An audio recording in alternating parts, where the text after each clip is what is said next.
Aloha, everyone. Welcome to the March 28th, 2022 regular board meeting of the Honolulu Board of Water Supply.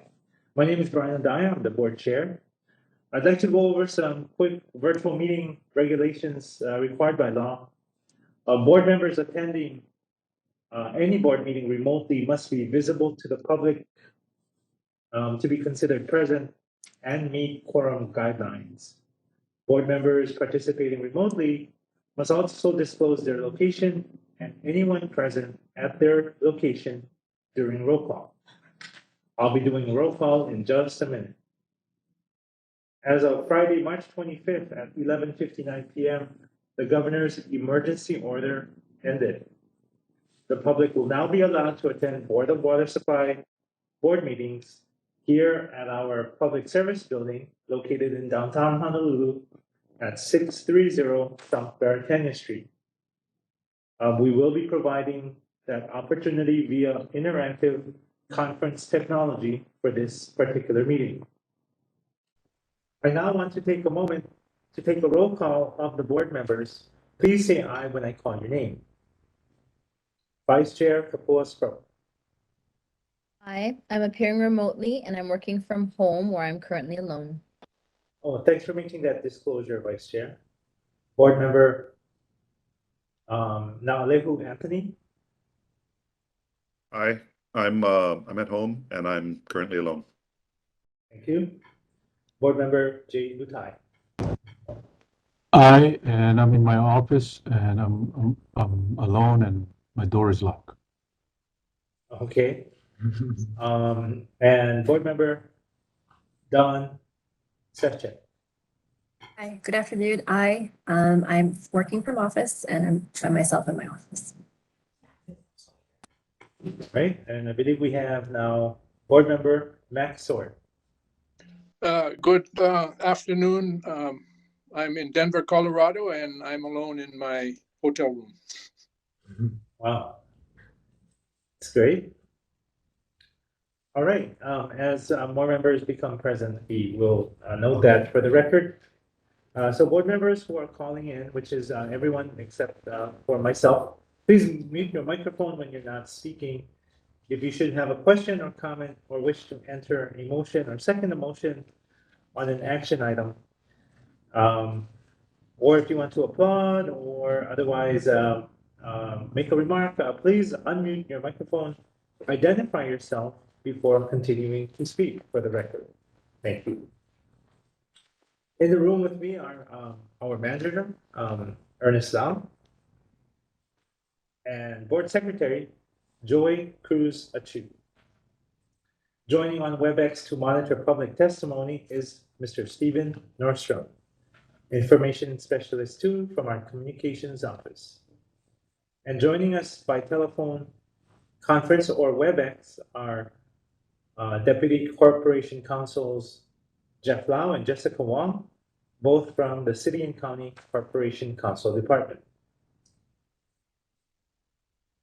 So good afternoon, ladies and gentlemen. Before beginning today's regular meeting, I would like to state that this board is dedicated to providing safe, dependable, and affordable supply of water now and into the future. Testimony could have been submitted by various means. They are all noted in our meeting notice. The options that are currently still available include telephone testimony. We will be accepting those during this meeting. And the number to call is 808-748-6040. Again, that number is 808-748-6040. Callers will be placed in a queue and brought up to testify one at a time. I'm also really happy, and I would like to take this moment to thank everyone, Manager Lau and his team, especially our communications people, information specialists.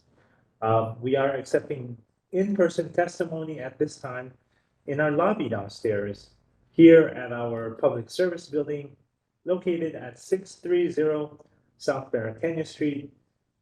If you'd like to come on down, we will be placing those wishing to provide in-person testimony in a queue brought up to testify one at a time through synchronous technology. All right, materials are available for this meeting. Meeting materials or board packets as defined by HRS section 92-7.5 are accessible at our website, www.boardofwatersupply.com/board meetings. You can also view this meeting live via live streaming on our website. Again, that website is www.boardofwatersupply.com/live. The video player will appear on the screen. You may have to click the arrow on video to start it. You may also have to unmute the audio, as muted audio tends to be the default setting. Okay, without further ado, we have two items on our agenda requiring board action. Item number one, requiring board action, is the approval of our minutes of our regular meeting held last month on February 28th, 2022. I'd like to entertain a motion to accept or to approve the minutes. So moved, Mr. Chair. Thank This is you. Naleo. Thank you, Naliu. Second, Tom. Thank you, Don. Who has seconded the motion? Is there any questions, discussion? Does anyone see any need for a correction or amendment? Okay, hearing none. All those in favor say aye. Aye. Aye. Aye. Aye. All those opposed say nay. Okay, we have a unanimous vote to approve the minutes of the regular meeting held on February 28th, 2022. Moving on to our next item, item number 2. This is the adoption of resolution number 938/2022. It's for the acceptance of a gift to the Board of Water Supply from Gerald Santos and the sound recordings for a Malama Ika Vai, composed by Jerry Santos and performed by a popular group, Olomana, for the Board of Water Supply. I wish I could play it for you right now, but it's quite a famous song. It's beautiful. And anyway, do I have a motion to accept? Actually, Chair, if I may interrupt, I apologize. We actually do, I believe, have it queued up. We could play a very short clip if the board wishes. Oh, you do have a cue, a clip. Yes, please. Let's listen. One tiny raindrop in the middle of the sea helped to form this island, home for you and me. All of the beauty, all that we need comes from the water, life's precious gift. Wow, lovely. Thank you very much for making that clip available. It is available as well, other media, including YouTube. Members, do I have a motion to accept the lovely gift from Gerald Santos and for his sound recordings for Emalama Ikavai? I still move. This is Kapua. Second, Jade.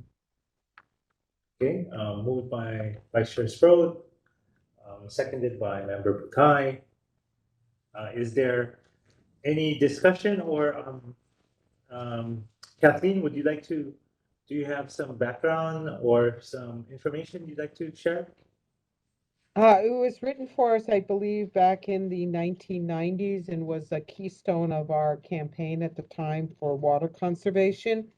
And we actually had been paying for the use of it for the last 3 years. And Mike Kelly, who manages Olomana and Jerry, said that Jerry wanted to allow us to use this free of charge, which we thought was very generous. So the cost for a 3-year usage of this is just under $5,000. And so we will be incorporating it into our marketing efforts. As Chair pointed out, it's very iconic. So thank you very much, sir. Thank you very much. All right, is there any discussion? I just have a question. I mean, I'm so grateful for this significant gift from Jerry and Olomana and his people. And I think we're so lucky to have this be part of our brand. And I'm just wondering, Kathleen, how we can mahalo Jerry and the folks for letting us use this, whether we send a thank you note or something. I mean, I just think it's really significant, and especially at this time.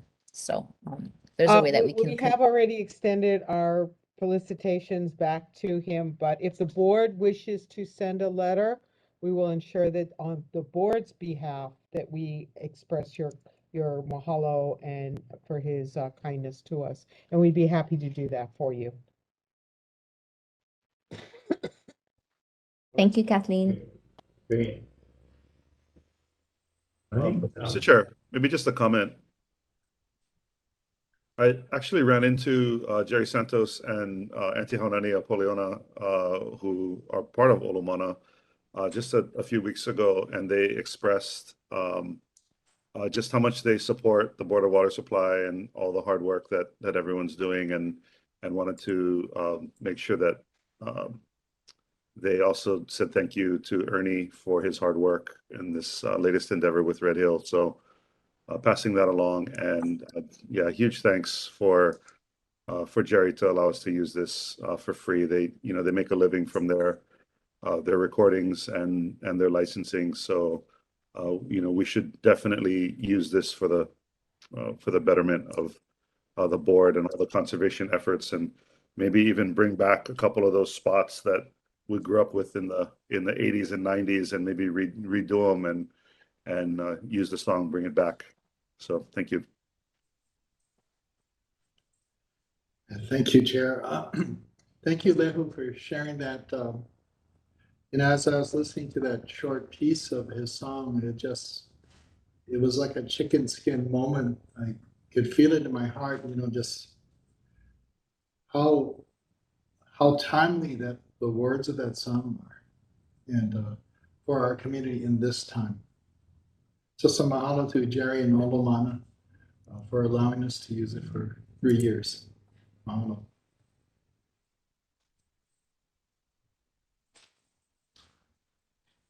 All right, any further comments? If not, I would like to echo Vice Chair's sentiments. Yes, let's please, on behalf of the board, express to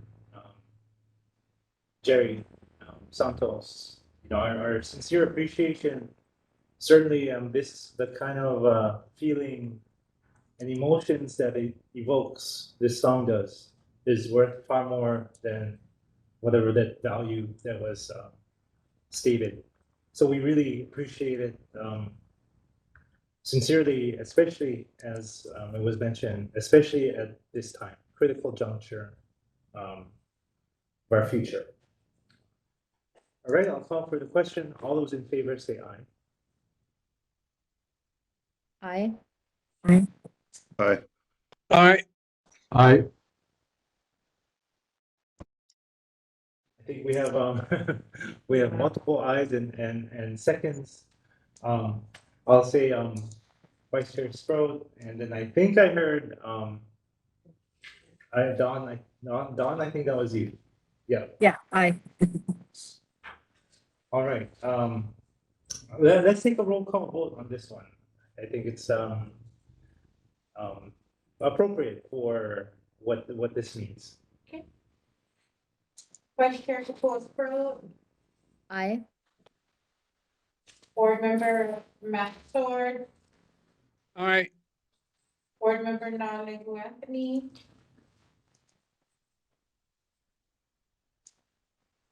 Sorry. Aye. Thank you. Board Member Jamie Tai, Aye. Board Member John Stepchak, Aye. and Chair Brian Natalia. Aye. Chair motion passes with 6 ayes. Thank you very much. Again, we really appreciate it a lot. Please convey our gratitude to Mr. Santos. We will. I'll draft a letter for you, Chair, that you can send. Thank you.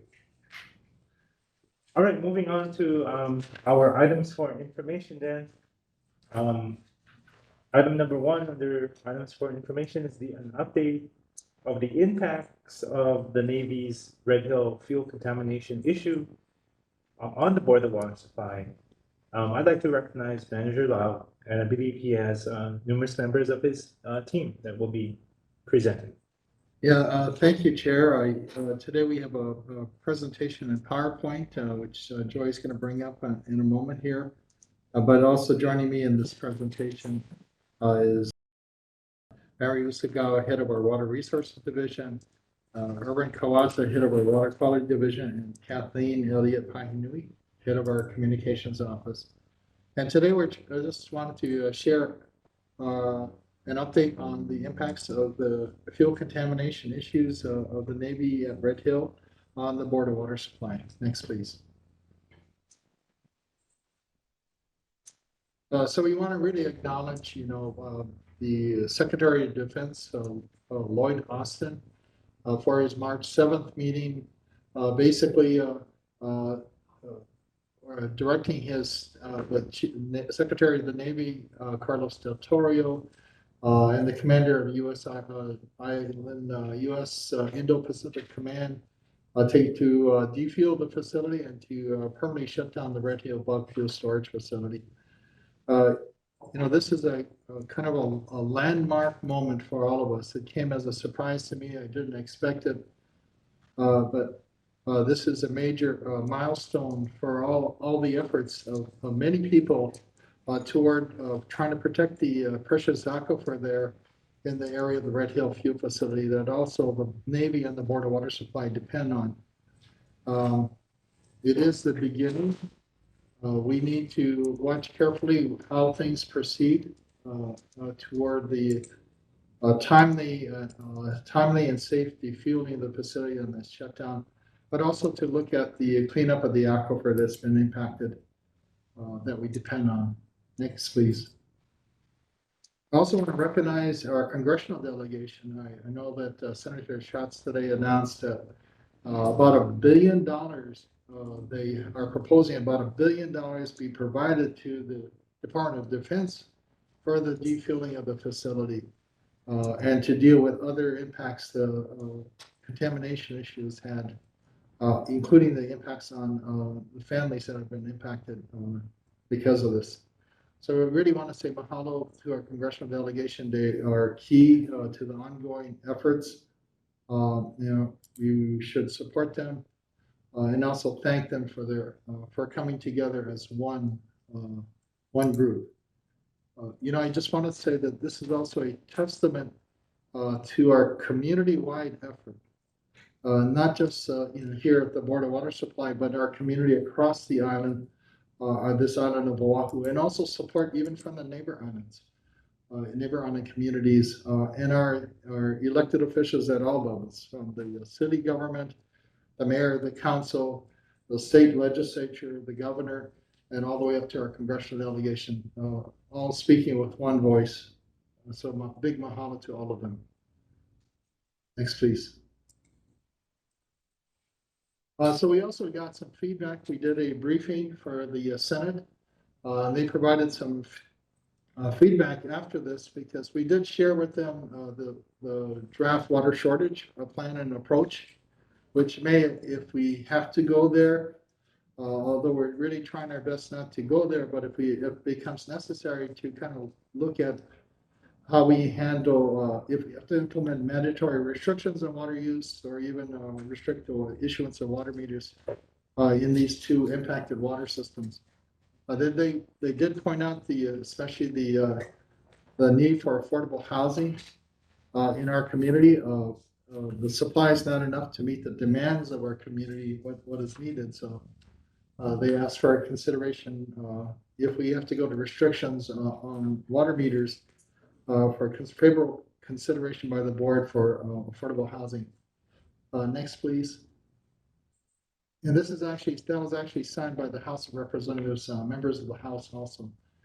So to date, just to kind of recap for the board, and the board's decision many years ago to actually waive cost of the water system facilities charges and the meter to support affordable development of affordable housing and homeless units to address the homelessness issue among our communities. These are the waivers that have gone on each year. And you can see in total, since 2018 to the present, we have close to $2 million of fees that have been waived. And this results in a direct savings to those projects. And this is because of this board supporting this, the development of affordable housing. And this has been a great program. Unfortunately, I didn't see any activity right now in FY22 and 23, but hopefully before the end of the fiscal year, we'll have projects coming in. Next, please. So we want to talk today a little bit about our draft water shortage plan, and Barry Usuga is going to cover it.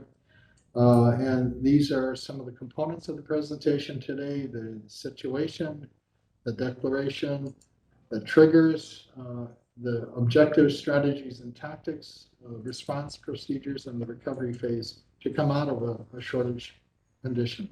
Next, please. Next, please. So just a reminder for our community that's watching this board meeting, we are 100% dependent on underground water in underground aquifers under the island of Oahu. This fresh water is basically fresh water floating on top of seawater in the cracks and crevices of the lava rock below it's formed our island. And fresh water being lighter than salt water, it tends to float on top of it. So we're very blessed that Oahu is blessed with a pretty substantial amount of freshwater resources. It's a precious gift, but it's also a gift that can be easily damaged. So it needs to be cared for. It needs to be malaman to care for this resource, this precious gift. Next, please. And the caprock, around the island, shown here in light blue, acts like which is marine sediments and deposits, acts like a barrier to keep the fresh water from flowing out to the ocean. And normally things flow from the mountains where the rain, the ua falls on the mountains and flows down toward the ocean. But the caprock around the island has allowed the fresh water to be held back, to be slowed down, to build up large capacity underground. And that's one of the reasons why we have some of the largest aquifers in the state, especially on the leeward side of Pearl Harbor Basin. Next, please. And we've seen this before. This is the sustainable yield estimates of the State Water Commission on Water Resources Management. The capacity of this underground resource to produce fresh water on a daily basis. And you can see under the title Island of Oahu, it's almost 400 million gallons a day of fresh water can be produced by these underground aquifers around the island. Next, please. And unfortunately, the Navy's bug fuel storage facility, as the board's seen this before, 20 tanks, and a good portion of the pipelines are right above underground aquifer. Next, please. And we can see, looking down at Palava Valley, you can see the H3 freeway, the Mauna Loa freeway, the outline in black, and the 20 dots represent the 20 tanks sitting 100 feet above our drinking water aquifer. And you can see here the relationship of the Navy's two drinking water sources that serves Joint Base, or used to serve Joint Base Pearl Harbor Hickam. The Navy's Red Hill Shaft, which is about a half a mile away from the fuel tanks, that's currently shut down because of heavy fuel contamination in the shaft itself. And also the Navy's Halawa shaft, they've shut that down as a precaution. I think basically out of concern that the same kind of concern we have a potential migration in the underground aquifer that we both use in this area of fuel contaminants migrating with the groundwater moving that aquifer, perhaps across the Halawa Valley. To the north of the facility, we have 4 wells. Circled in red are the 3 wells that are shut down right now to prevent the possibility of any fuel contamination in the underground aquifer from migrating into our wells and being pumped into our water system. So what we're doing here is to avoid the situation that the Navy just recently came out of having their base water system contaminated with fuel that's impacted about 93,000 people. For us, for the Board of Water Supply, these 3 wells pump into water systems serving over 400,000 people. And to the south, we have our Mauna Loa wells closer to the Mauna Loa Gardens area. Next, please. So it really comes down to our challenge right now, board members, is kind of a balancing act. With 3 wells shut down, that represents about 17 million gallons of capacity, well capacity that we no longer have available to serve the customers in these 2 water systems. Halawa Shaft is about 20% of the supply for metropolitan Honolulu. Halawa Wells and Aiea Wells about 50% of the supply. So our challenge is going to be, especially as we enter the hot, dry summer months, when demand for water peaks during the year, that we will have enough supply or water sources or wells available from other locations to be able to supply the needs of our community. And it's going to be a challenging balancing act. Next, please. So on March 10th, we held a press conference here to ask for our customers, all Oahu customers, but also in particular to the customers in Honolulu and also in the Aiea Halawa system to reduce their water use by 10% voluntarily. And at this point, I'll turn it over to Barry Usagawa, head of our Water Resources Division, to carry on the presentation. Barry?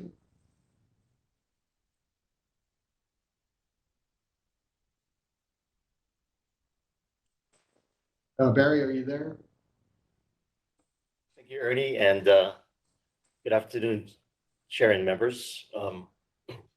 Yeah, so we're asking for a 10% reduction in water use now because of several reasons, but primarily is because we're seeing some impacts from the compensation of trying to meet those demands after the shutdown of Halawa Shaft, but also to serve now retains the aquifer storage that we rely on in the summer. So if we deplete it now, we'll have less in the summer months. So that's why we're asking for conservation this early.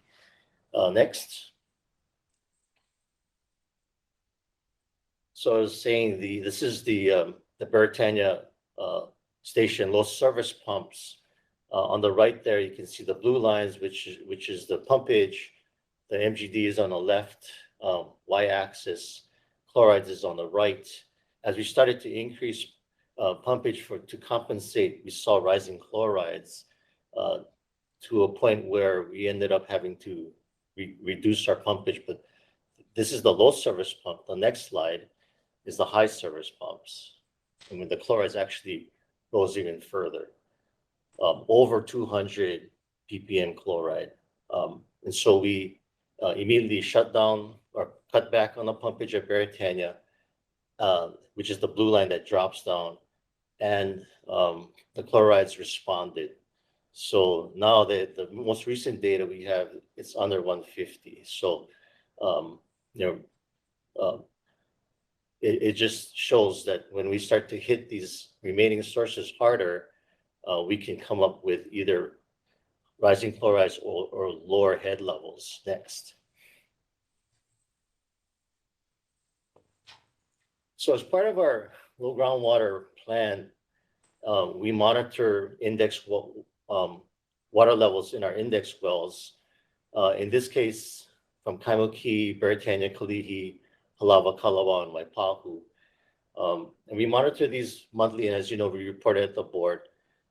Currently, we have Kamuki and Bertania in caution, low groundwater status. The rest are higher. But it's just some of the monitoring we do approaching and through summer to understand how our head levels are responding next.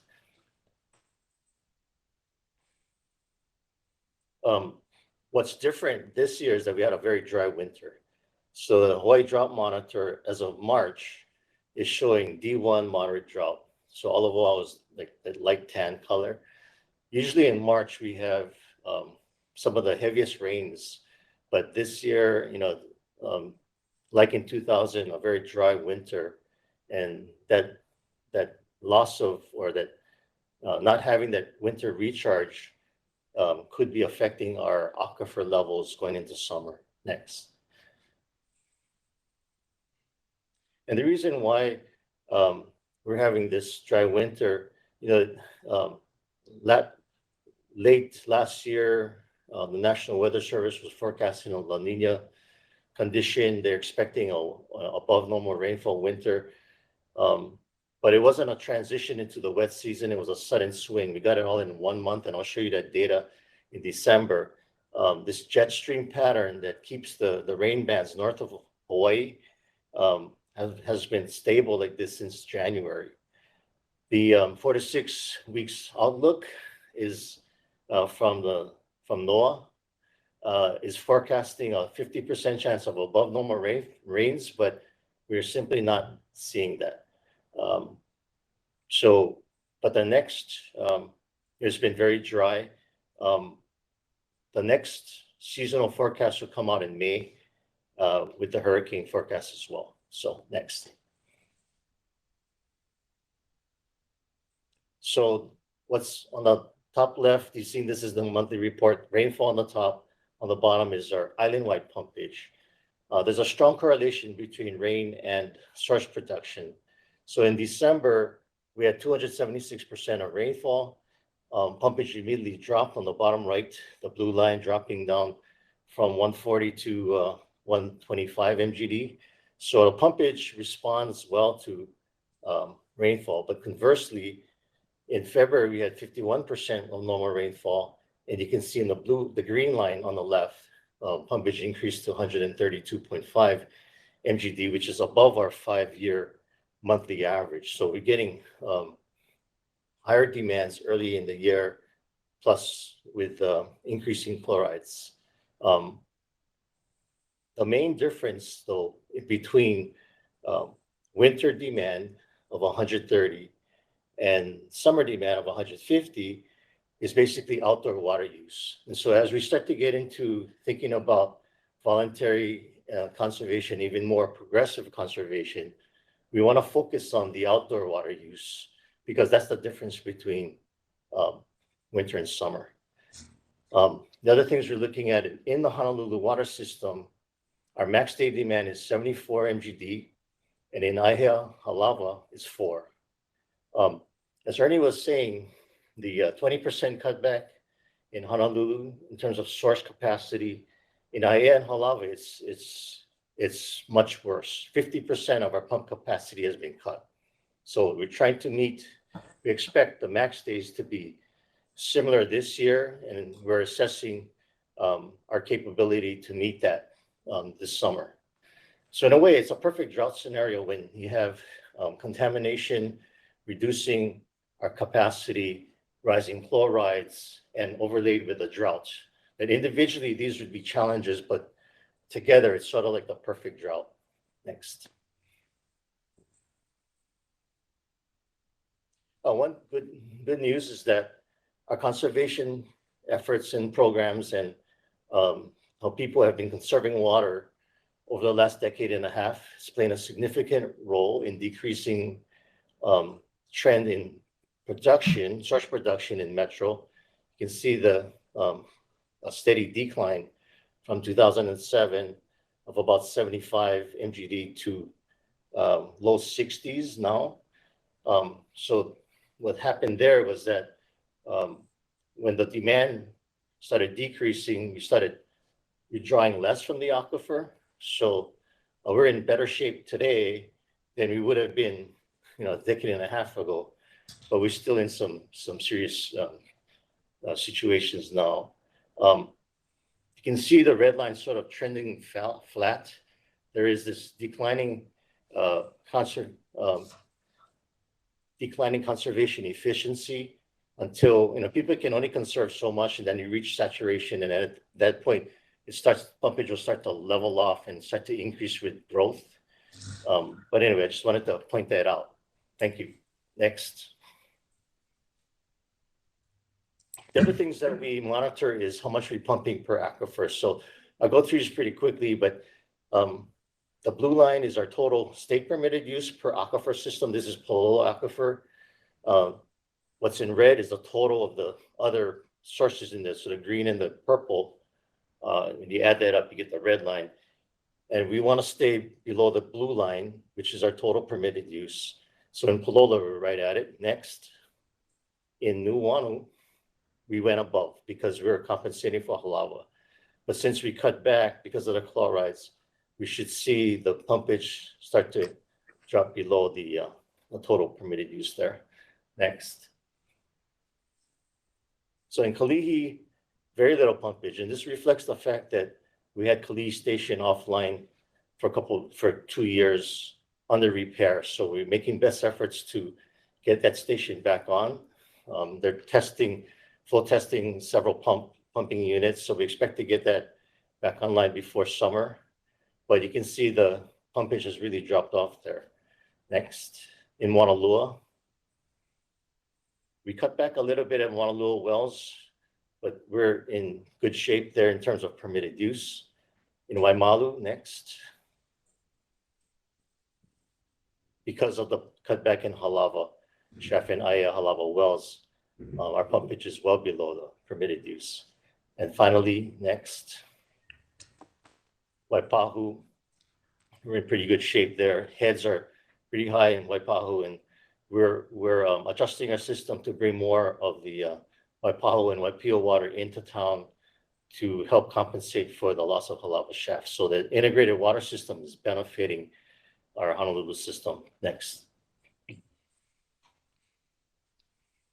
This is the Aya Halawa water system. It extends from the Waimalu stream on the west to Iwaiana Street in Halawa Industrial Park on the east.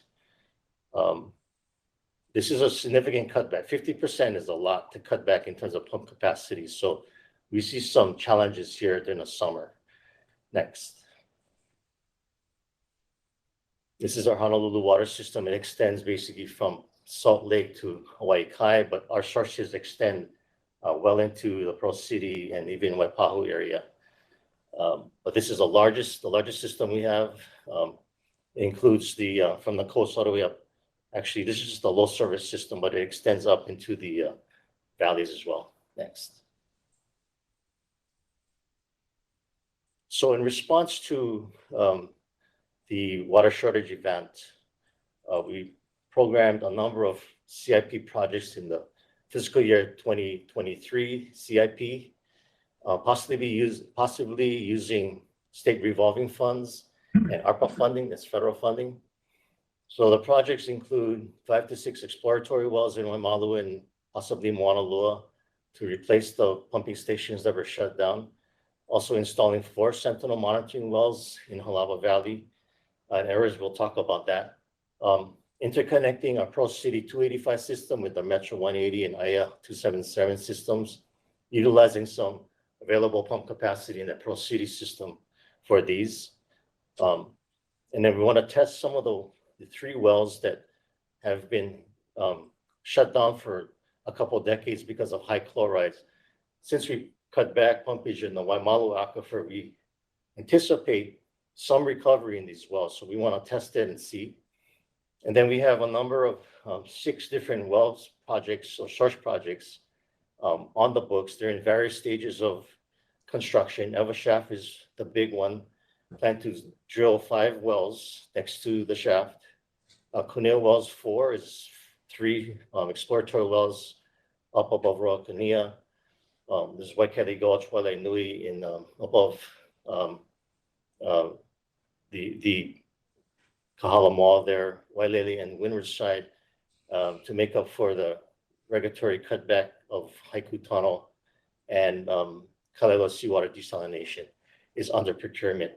But we really need to focus on getting Kalihi Pump Station back online, as well as Kalawao Wells. Only 3 of the 6 pumps are operating at Kalawao. So if we get these 2 stations up and running, we'll be in much better shape come summer. Next. At this point, I'll turn it over to Ern. Okay, thank you, Barry. Good afternoon, Chair and members. This slide here shows the locations of exploratory wells that we plan to drill. The purpose is to identify and locate new water supplies to take the place of capacity loss from the effective wells that are shut down. All of the sites are existing Board of Water Supply reservoir sites there. You could see them, AF 497 as an example in red dot. To the very right-hand side of the page, we're also looking at a possible site at the Moanalo Valley Park. All of these locations are currently in the very early stages of the permitting process, as well as outreach and notification of the community. Next, please. This slide shows several things. First, to the right-hand side of the page in yellow dots, you see the Red Hill facility, existing Red Hill facility boundary map. The yellow dots really show the locations of the Navy's groundwater monitoring wells. Monitoring wells are test wells used to collect information about the aquifer, such as water levels and groundwater samples. We're planning to install 4 shown in red dots over there, moving toward the west of the site. All of these are sites such as the Halawa District Park, the IA Elementary School over at Site Q. These are locations that we feel is very needed to understand what is happening to the contamination, the direction it's going, possibly towards the west, and what kinds of levels could be found there. And all of them are in relation to our existing well stations in the area, shown in that yellow triangles there. Next, please. Back to you, Barry. Thank you. Thank you, Ern. Next. So we're getting into some of the details of our water shortage declaration, and what we're seeking from the board today is feedback and concurrence on this water shortage framework and the triggers on how we would deal with a water shortage situation. So the plan provides strategic and tactical steps to assess, declare, and control water demand. First is going clockwise around this circle, the notification of the event causing the shortage. We immediately go to our incident-specific response procedures. We're doing that now. Operations did compensatory pump operations adjustments to continue to meet demand. My staff has been assessing the source capacity to meet what we anticipate will be the summer max day demand. And then looking at declarations for water shortage conditions, all the while continue to monitor pumpage, chloride, and hydrological trends. Certainly considering voluntary conservation, but we also have, in a progressively restrictive way, mandatory conservation measures as well as development moratoriums. I talked about our prioritization of our CIP improvements. So we're focusing on what will solve Red Hill, and we had to defer a number of other projects to stay within our funding guidelines. But also what's important in a water shortage is a specific recovery period where we let the sources that we hit hard during the shortage to let them recover. And it takes a wet season at least to do that. Next. So 2 definitions for water shortage. Conditions exist when the available supply cannot meet the existing or future water demands due to degradation of water quality or extended disruptions of water system delivery infrastructure. So if a transmission main breaks under a stream, under the freeway, it takes a long time to repair. So those kinds of things could create a water shortage. what's already in our rules and regs is water shortages created by low groundwater conditions. And if 3 or more index wells fall within the designated levels, in this case, alert and critical, and chlorides rise, that hampers operations, we can declare a water shortage. Next. So in our rules, section 2-209 also provides us authorization, what's in red there, to restrict water use by any means or method of control. Because if we don't do that, we could detrimentally affect our water sources, or we could create water shortage situations where people run out of water or have low water pressures. So it allows us that authorization. Next. So this is just language that in part was taken from our rules and regs too, but the board can, or we can, BWS can declare a water shortage condition exists and will continue until it's terminated, to implement mandatory restrictions and punish offenders within the scope of our rules. Every board meeting during a water shortage condition, we would provide an update to our board on system capacity, the weekly average daily pumpage and demands, the effectiveness of the restrictions and allotments in force, and recommendations to increase or reduce restrictions and allotments and other such information, and then terminate the condition. I wanted to note though that in a critical water shortage condition where mandatory conservation is required because of insufficient response to voluntary conservation, talking about the restrictive ramp up, the progressive ramp up, the board may declare a building moratorium. Next. So triggers next. So this trigger framework is based on our water system standards. An adequate pumping capacity where there's no water shortage condition is when the available pumping units can meet the max day demand with a pump runtime of 16 hours per day. And this is not including standby. So standby is on the side. In an alert water shortage condition, our pumps can meet max day demand, but in 20 hours. And in a critical, it's meeting max day demand in 22 hours per day. So we start to run out of additional pumping capacity or pumping units as we get it further into these conditions. And then there is a requirement in the plan also to keep monitoring chloride trends and index wells and stuff. So next. In terms of response objectives, strategies, and tactics, next. So these objectives and strategies shape the compensatory water system operations, water conservation, outreach, and development control tactics. So there's 6 objectives that we are trying to meet. First is to prevent contamination of and infrastructure disruptions, meeting max day demand, reducing potable water use, minimizing low water pressure, minimizing overdraft conditions and excessive saltwater intrusion, and then if need be, new water source development and system connectivity. There's 5 strategies. I talked about our systems operations, our capacity assessments, our demand side management, water loss control, development controls, increasing their monitoring, and limiting chloride content in our source waters and also head levels in our index wells. The tactics, I'll just summarize them. Basically, it's data collection, system efficiency, certainly interagency coordination, progressive conservation, focusing on irrigation schedules and non-residential conservation targets. If we don't get the response, we can get into allotments and restrictions, flow restrictors from non-compliance, and even rate surcharges. Talk about water loss controls. Engaging the public is very important because we need to, they help us use less water. So that's the tactics next. So in terms of water response procedures, these next, to get more detailed, so I'll just, so for each water shortage condition, there is an associated conservation response.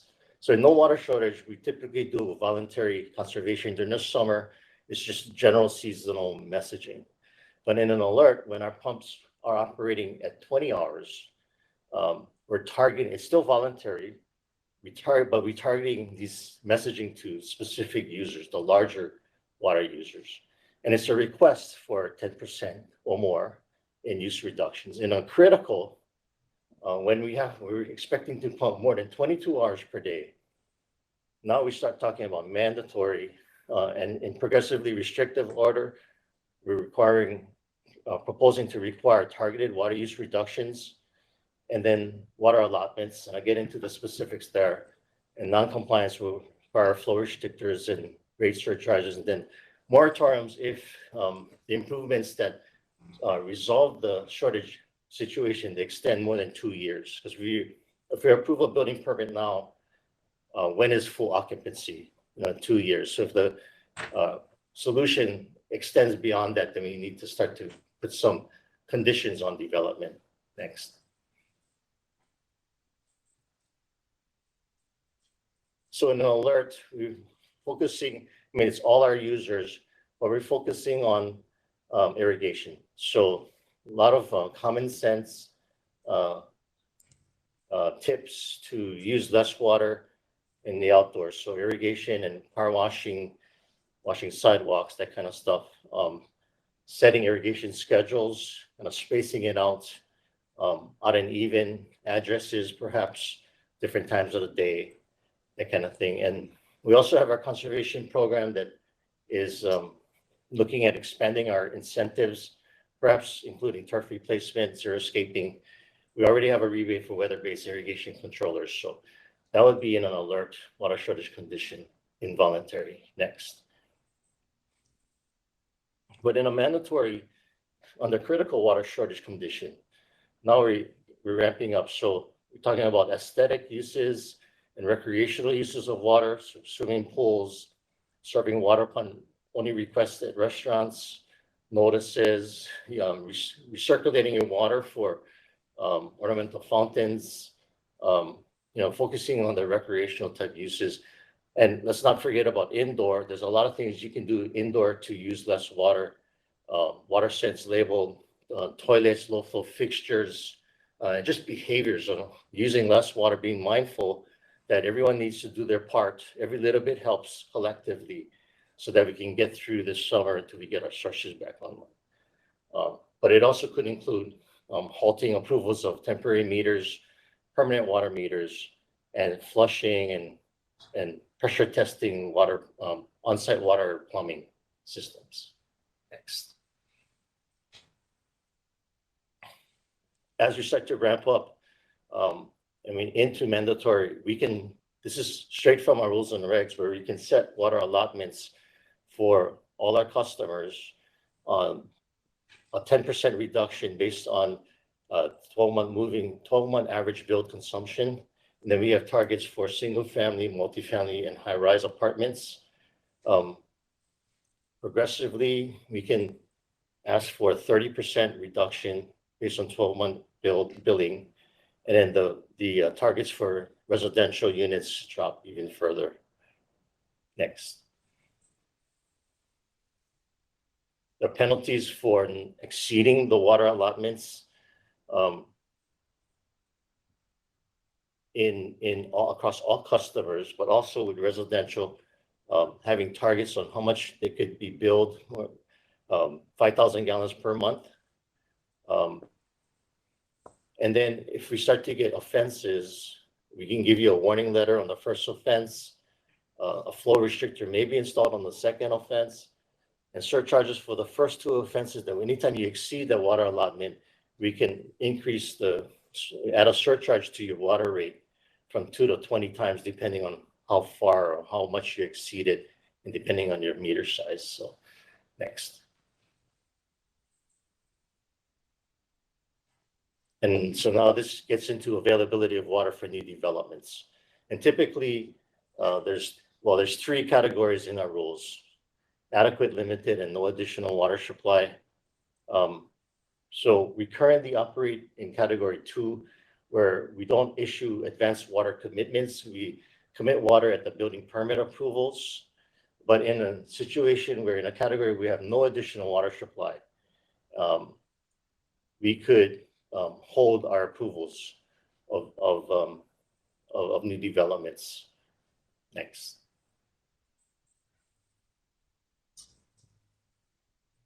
And I'd say in Aiea Halava, we are anticipating pumping more than 22 hours this summer. And so it would be in a critical water shortage condition.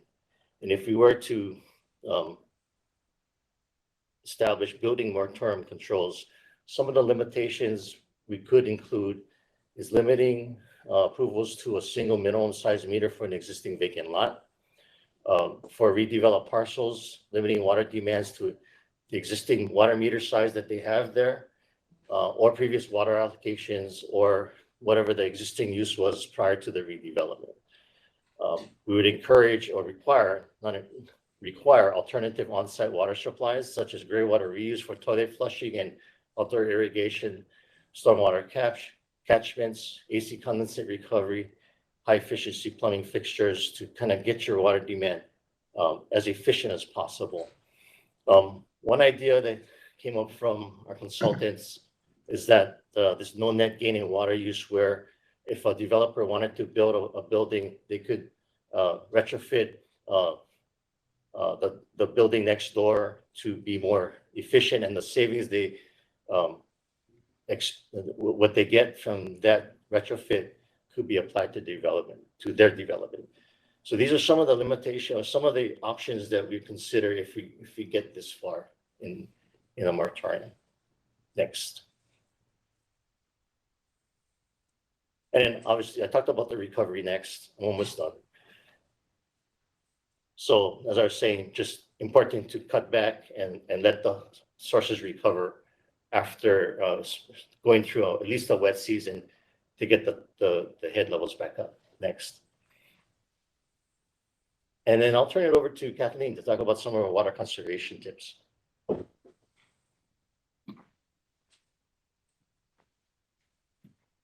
Kathleen, you're muted. Sorry about that. You'd think we'd remember. Thank you, everybody. Appreciate your time. Today, what you have in front of you, you've seen this many times before. These are our 7 easy tips for water conservation. Back in 2004, we did research that people said, we did a number of focus groups, and they said, just tell us what you want us to do and we'll do it. So these 7 tips are the bedrock of our conservation program. When we're out there talking to people now, we're still getting that question, well, what should I do? How should I do it? So we go back and say, well, if you just do these little things, chances are you're going to reduce your water considerably. Even don't do half a load of laundry. If you do a full load, you'll save 20 gallons of water. So we will be using these tips as we go out in our communication. Next, please. You are all very familiar with our Water Smart program through Barry's Water Resources team. You can sign up if you have an account with us. You can sign up and monitor your water use on a monthly basis, and you can compare it with your neighbors. We don't share proprietary information, but you can see how you compare with your neighbors if you're using more water or less water on an average basis. Next, please. Water Sensible, we've presented this program to the board on several occasions. We have commercial rebates, especially those focusing on the restaurant industry, which is one area that uses a lot of water. We have a food service program that's run through Barry's Water Resource team. They go into restaurants and do water audits. And the restaurant and hotel show is coming up this week, Wednesday and Thursday, and we are going to be attending and meeting with restaurants. We do very well when we go and we sign people up, and then Barry's team will take that information along with Honeywell and look to set up appointments to go in and do water audits. And part of this is because we have these rebates for ice makers, dishwashers, and things like that, spray nozzles that they can use on the dishwasher that turn off automatically so the water's not continually running. This will help a great deal. We've been presenting this idea to several folks in the industry, and they really like it. We met with HLTA, and some of the restaurateurs were there, and they're very excited about working with us. We are working to get a meeting with the Hawaii Restaurant Association after the show this week and work with them and their membership as well. The residential rebates are very familiar: clothes washer, water irrigation controller, and the rain barrels. And it's all kind of falls under our what we call water wisdom, kind of our overarching idea of, we have this information that we want to share with you. Next, please. We've been doing a lot of outreach. When we realized what was happening at the end of November in 2021, Ernie and I did not hesitate. We started meeting with people. We started reaching out. We put together a list of people. Who do we need to talk to? Who are the largest water users? We just finished sending out a week ago letters, 200 letters in our high water metro system, our low water metro system, in the Aiea-Halawa system. So 600 letters went to the top water users. We're meeting with hospitals. We just had a meeting with a dialysis company this morning. We met with a hotel chain last week that's very excited about partnering with us and getting this message out there. We've been meeting with neighborhood board groups, community groups, and all sorts of different other organizations. We have a whole slate of developer meetings coming up. We met with Christine Camp last weekend, and we got 3 or 4 this week to work with them, to talk with them. We will be going to the Hawaii Tourism's Board at the end of this coming month. And as I mentioned earlier, we met with Mufi Hanneman and the HLTA, and we will also be going to the Waikiki Improvement Association. We're meeting with shopping centers and state and city agencies, all of who have been extremely supportive. We met with board member Butai and his team last week. Everyone's been very supportive and will be working with us to do what we all can to reduce our water use. We just sent a note to our friends over at DPR to ask them to turn off the fountain, the Dillingham fountain over on Kapiolani. We got a complaint from a resident, and we have turned off our own fountain. So and I believe they're going to turn off the fountain at Thomas Square as well. So we appreciate everything that everyone is working on. Next, please. Again, this is from our press conference we did a few weeks ago announcing our conservation efforts. Next, please. These are some of our social media posts. We're working with our marketing consultant, and we just developed a whole suite of social media posts that we will be providing on our website as a toolkit. Thank you, board member Anthony, for that suggestion. And they are going to be featuring clips from Ernie on a couple TV spots we're doing with Ernie that talk about conservation, and it shows him making a statement and then where to go to get this information and things like that. So we'll be putting those out via social media. We have radio spots, we have TV spots as well. And you can see I was with the water protectors a couple weeks ago. We did a tour of Halawa Shaft for them. Thank you. Next, please. Any questions? I'll turn it back to Board Manager Lau. Thank you. Yeah, Kathleen, this is Max Sword. I have a question. The Restaurant Association, I know one of my pet peeves is when you sit down at the table and they automatically give you a glass of water. I mean, I'll drink it, but I see a lot of times where we go to a restaurant and there's a lot of almost full glasses sitting on the empty tables. Yes, as I mentioned, they have their show this week, and I will be reaching out to her while I'm at the show. And we will be reaching out to them to meet with them after. They asked us to wait until after the show was Paul. And yes, we will be meeting with the Restaurant Association. Yes. All right. Okay. Yeah. Because that's too many times. We agree with you 100%. Too many times I see that on the table. All right. Thank you. That's all. Are there any other questions? A couple. Thank you, Kathleen, and actually everyone for that very comprehensive presentation and for your really important work on this issue.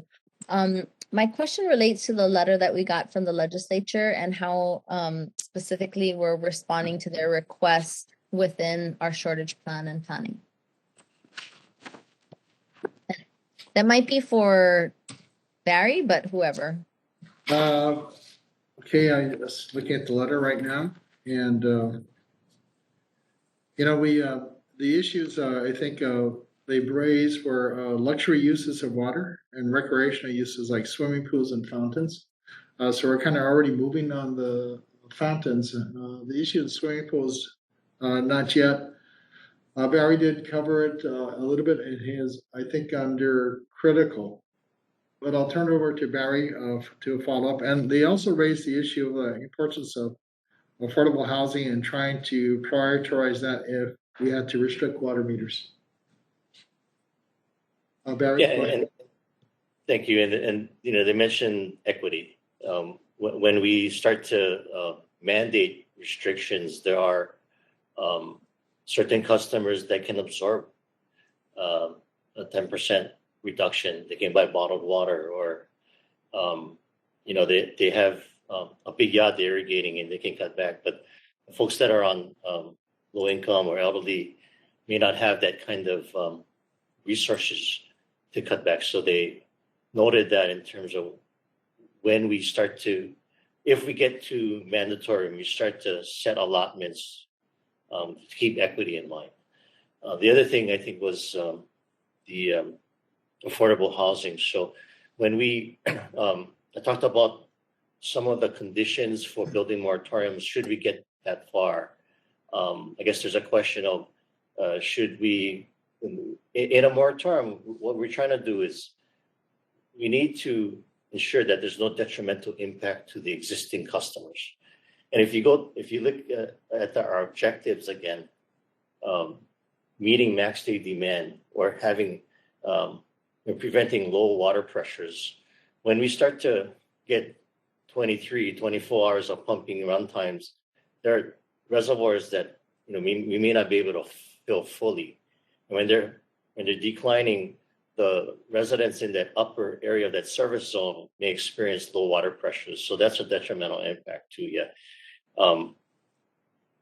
So with that in mind, though, if we're starting to condition new development, that we be mindful of prioritize affordable housing because of the crisis for housing units.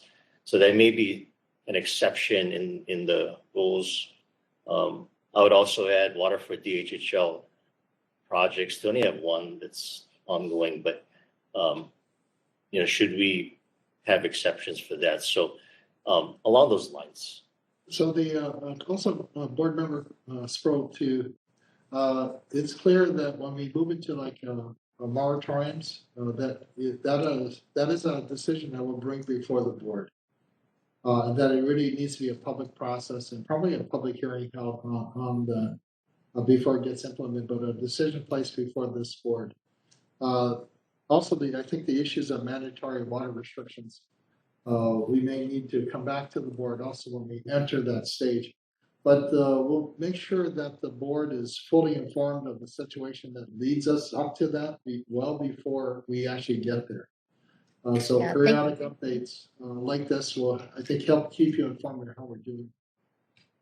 Thank you. That's super helpful. And I know this is all an incredibly complex juggling act. I think I was thinking most specifically with respect to the equity, the legislature's question about reduction for hotel or vacation use before residential. I was thinking of that point in particular. So, but I did so thank you for that info. I did have another related question. So this is our water shortage plan as BWS. I understand that all the individual, users are going to have to come up with their own plans, but I'm just wondering how we're coordinating with the Water Commission, because under the water code, right, they're also required to do a water shortage plan. And so I'm just wondering how we're working cooperatively with everyone else.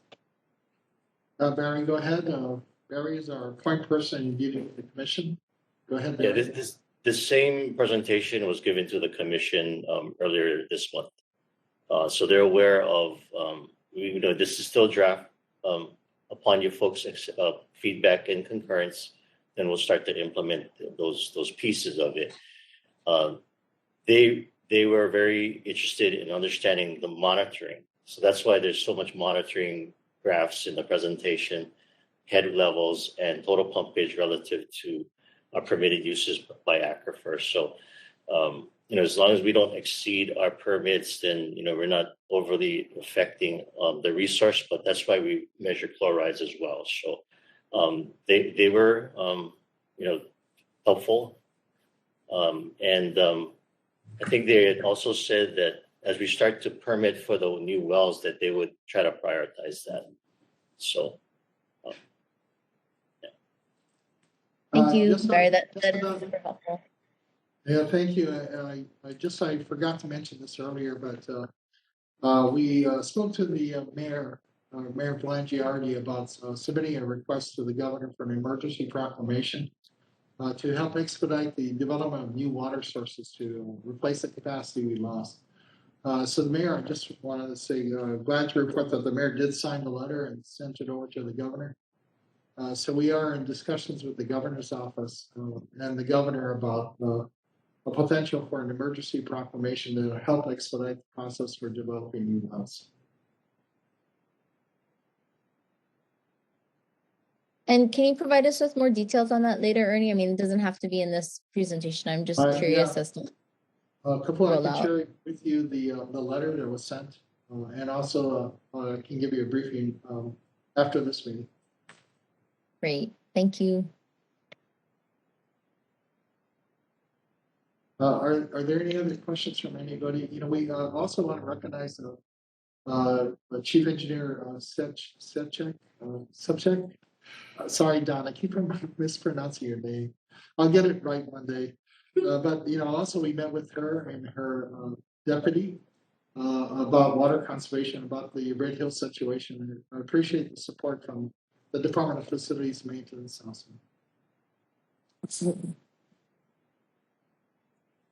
Ernie, I have a couple questions. Please go ahead. I was wondering, Barry, if you could just give us a little more depth on how you view chlorides and what we should be watching out for. So I saw that there's like if you're seeing consistent month over month, increase, but like, is there a max level that you want to stay away from as you start to draw more from each of these wells? Each source is a little bit different. The secondary standard for chloride, there's no primary standard, but the secondary standard is 250 milligrams per liter. But we know through experience that once we start to see that kind of level in our sources, we're starting to have this saltwater intrusion into the lens. It's getting very thin. And what we don't want to do is break that lens, because then I talked about 3 sources we had in my model that are very coastal, that through pumping, we broke the lens and the chlorides jumped. And so we hope that it has recovered, but that's the level. So it ranges in chlorides from our system, and maybe Erin can talk more about that. But in the 160 range or lower, something like that would be more ideal. And that seems to be the range. It seems to be ranging between like 80 and 160 milligrams per liter chloride island-wide. So we want to kind of keep in that range. Once we start to approach 200, we're starting to get concerned. And those, there was one bullet point where in terms of operations, we identify what sources are chloride sensitive. We identify other sources that drop heads, like Kaimuki. We don't get rising chlorides as much as we get declining head levels.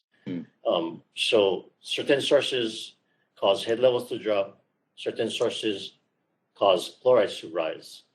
In operations, as we're trying to meet the demand as it's rising, these sources are what's called last on, first off. So as you're trying to meet the demand, you're using whatever else we have. These other sources get turned on at the very end. And as the demand curve starts to decrease, they turn them off immediately. So they're only on for a short period of time, just because of that sensitivity. I'll ask Erwin Kawata, head of our water quality division, if he wants to add anything on the secondary standard for chlorides. Erwin? Thanks, Ernie. No, I don't have anything more to add. I think what Barry explained was correct. about the secondary standard, and through experience, we'd like to try to keep distribution system chlorides under 160 milligrams per liter. Thanks. Okay, thank you. Now, Lehu, your other question? Just one other question. I see this long laundry list of folks that you're in contact with about conservation, and just want to applaud the communications group and everyone for being so detailed in that. I think it's really important at this critical time. And I'm just wondering, like, has there been any robust conversation with the military, noting that they're on a different water system, but at the end of the day, it's zero sum, right? It's all the same water under the island. So is there any kind of ongoing useful conversation to get them to maybe pair back as well? With the Navy at Joint Base Pearl Harbor Hickam, they operate their own water system. So in the discussions with the Water Commission, they have made presentations, and they've also heard our presentations about our water shortage plans. I don't believe they've identified a water shortage plan for the base. The Marine Corps base in Kaneohe is our customer off of our system, so we continue ongoing dialogue with them and trying to reduce their water usage. They're the largest water user on the Windward system and one of the largest water users across the island for us. Barry, you want to add anything on the Marine Corps base? Yeah, the Marine Corps base, they use upwards of 3 million gallons per day. They had to take their recycled water system offline. They're irrigating the golf course with it. They had to do some improvements. I still need to check with them if they got it back online. But if they can irrigate the golf course with recycled water, then they'll use less from our system. And then the one thing to add on your point, in a low groundwater situation, when we have a extended, 2-3 year droughts and water levels are low, they're low for everybody. So everybody, private, military, agriculture, we all have to cut back because exactly to what you're saying, we're all drawing from the same aquifer.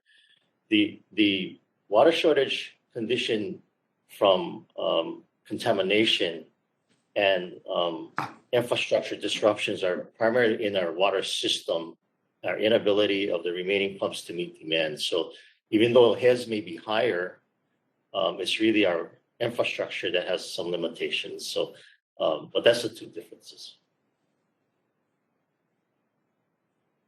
Thank you. Thanks so much. Thank you. I think the board chair had some questions. Chair. Oh, yeah. I want to go to the slide. Basically, the sequential phases of water shortage. It's that round. Yeah, infographic. The cycle. Yeah.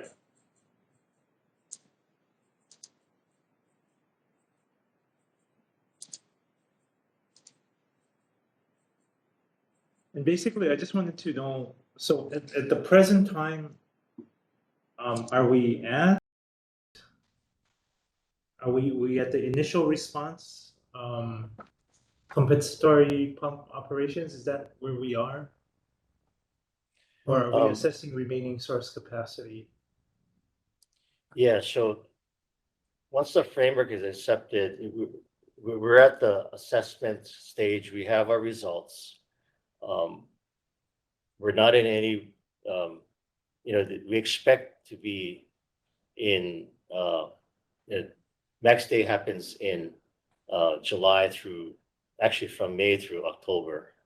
So we're just on the cusp of hitting the summer demand. So we are evaluating what kind of declaration that we would be proposing should you folks agree with the framework and the triggers. So yeah, we're right in that. And then of course we're doing the monitoring as well. So we went a couple steps ahead, but we're writing that what kind of water shortage are we declaring? We anticipate in Aya Halava that the pumps would be operating greater than 22 hours. So we'd be, if historical max days is met again this year, it would be it would trigger a critical. In the metro area, it would be an alert, pumping more than 20 but less than 22. But that depends heavily on us getting our Kalihi and Kalawao stations up and running. Okay. As far as those other the Kalihi and the other pumping station going? Is there any rough timeline? I know we can't commit to it, but Yeah, for Kalihi right now, our target is to, before we enter to summer, to actually get the low service pumping units on. There are 3 low service pumps. The high service units, there are 8 artesian wells there connected to a common pipe. And from that pipe, there are different pumping units to pump into the low service and also the high service system, which serves Moramaka, the freeway. The high service pumps, we'll probably have to wait to the wet winter because when we try to put those online, we have to take off the whole Kalihi station out of service and go through a recertification process with the Department of Health to approve it being placed back in service as a drinking water source. So that process we can't do during the summer. We'll have to wait till the winter time to try to bring the high service units back online. Kaloa wells, we're trying to get those. There are 3 pumps out of service, focusing on 2 of those 3 to try to get the pumps installed and then go through that certification process with the Department of Health. So that is a challenge. And Barry didn't mention, but all these pumps, these wells are basically utilizing mechanical and electrical equipment. So at any time during the year, there could be a failure of a pumping unit, electrical problem or mechanical problem that we have to take it out of service. So we have to monitor constantly the situation, what is running and not running in the system and our ability to meet the demand at the moment. So it'll be a fluid situation. And one thing I want to point out that I made clear in public presentations with different groups is the process to develop new water sources doesn't occur overnight. I wish it did, but drilling a new well and testing it and then installing the permanent equipment is a process that usually, in our experience in the past, is a 5 to 7 year window of work. We try to get a new well online. We're looking at ways to try to shorten that time, but we may be in this mode of stressed condition in our different water systems with less available supply for multiple years. So just want to make sure the board understands that. Any other questions, Chair? So I guess what we're trying to do now, or one of the avenues we're trying to pursue is an emergency proclamation from the governor. So you try to shorten the time frame for new well development. Yeah. Okay. And would that apply to, like, for example, the existing wells we have? We actually need it for new wells. The existing wells, we already have a process in place. It's a construction work, but it also needs to get tested, flushed and tested. And then the test results have to be favorable. Then we submit it to the Department of Health. They approve it being placed back in service. That usually happens when the well is out of service for a year or longer during the repair work. Okay. And then I guess the worst case scenario is if the water shortage condition is deemed critical, and we have to go to the conservation response, there is a progression in the restrictive orders that we can follow. Yes, there is. Barry, you want to explain kind of the progressive nature? We go from voluntary to mandatory. Sorry, can you advance the slides a little bit? I forgot what slide, but it's it's a table.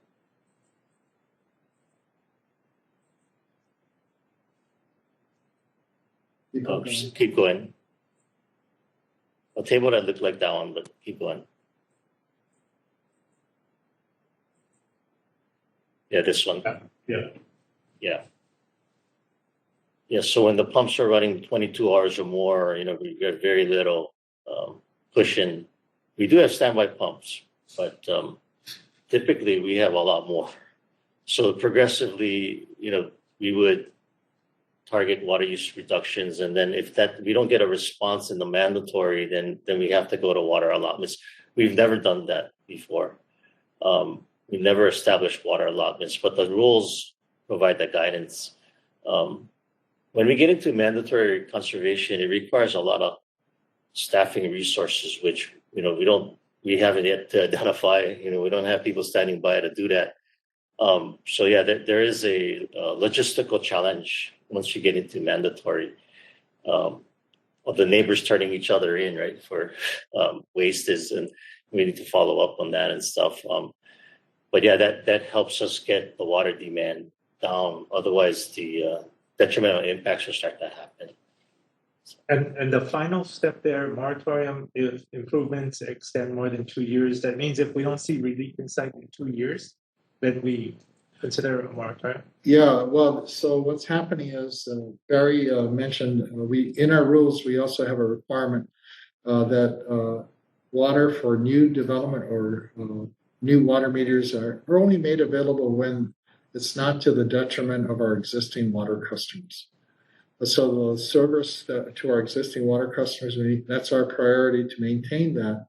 Our ability to accommodate more growth on the system is kind of subject to that requirement. So that's the difficult evaluation of when do we actually make that recommendation to the board. Right now, we're trying to evaluate what's already under construction, what's in building permit, what we might see in the 3 to 5 year range or 5 years and beyond, because it's really, right now it's about timing of things. So it's our 3 wells, Halawa Shaft, Aiea wells, and Halawa wells are kind of shut down right now on an indefinite basis until we fully understand what's happening with the conditions in the underground aquifer in that Halawa Valley area, and the potential for any migration of fuel from the Red Hill facility across the valley and into our wells. We can't afford to turn them on. We need to be darn sure there's no chance of that happening, because that'll be catastrophic to our existing customers. The other thing that's happening is, new wells are being sited already. That process has already started. And if we can get those wells developed, wells under repair, get them back in service as soon as possible. They're under construction repair projects, get them back in service. Then also make sure all our existing wells, try to keep them running as reliably as we can. Not that we don't already do that, but and we have to be prepared to deal with issues like main breaks. There's always going to be main breaks happening. So repair them in a timely way. The other area is leak detection, working with large customers. Our first focus has been working with the Department of Parks and Recreation to look at the city parks and alert them to potential leakage that they might see in the parks and waste of water. So the other thing that's happening, Kathleen, what is the phone number that people can call for to report water waste? 808-748-5041.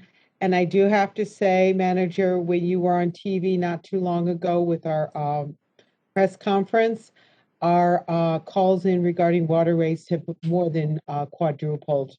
I now have 5 people on it. I appreciate all your hard work, Kathleen, and it's important because we want to follow up with Very those important, customers. sir.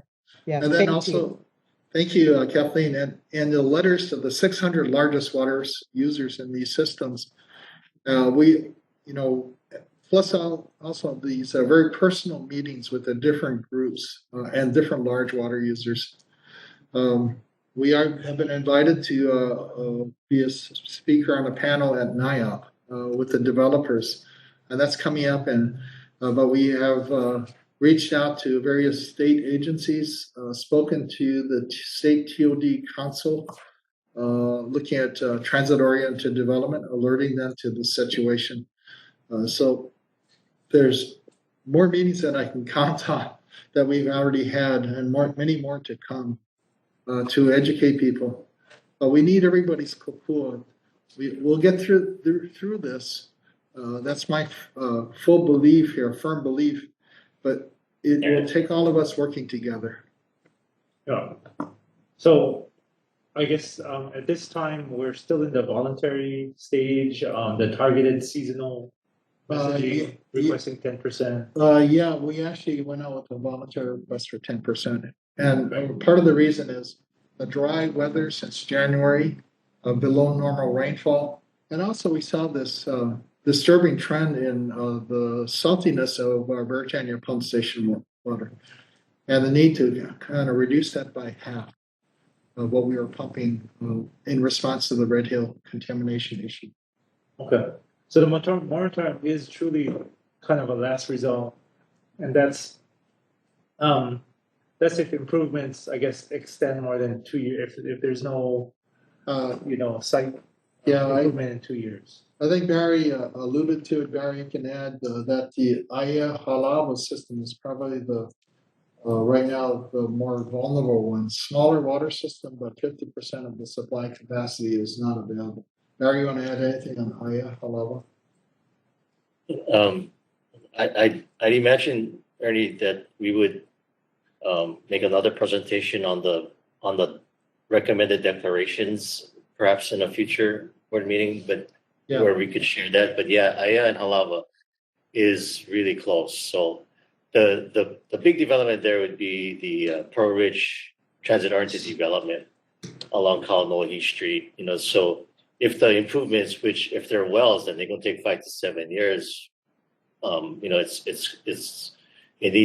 need to either connect it to Pearl City or develop new wells. But we have a couple of strategies in terms of projects. They still need to be designed and constructed. So, it's not a short time as Ernie was saying. So, but we can share more detail. So if this looks pretty good as a kind of the framework for the shortage plan, our next steps is working on the assessment of each of the systems and what kind of shortage declaration would be appropriate. Yeah. Okay. Okay, good. I mean, I'm glad, we have a plan in place. We can dig into the details more as they become available. And if any of the board members, if after this presentation you have some ideas or questions, please let us know. You can contact me and then I can make sure, we get back to you on that. Or if you have an excellent idea too, that'll be great. And one of the things that I wanted to mention, if I could, we are working with Kathleen and working on a conservation campaign, water conservation campaign for tourists. But we kind of forget the tourists. Yes. They use a lot of water as well. So,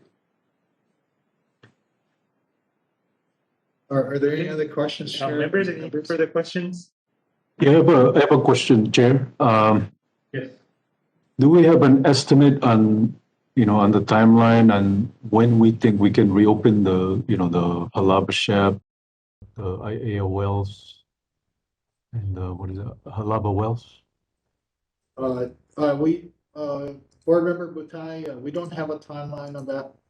It's really going to be how much information is shared about the investigation into the nature and extent of potential contamination of the aquifer in that area.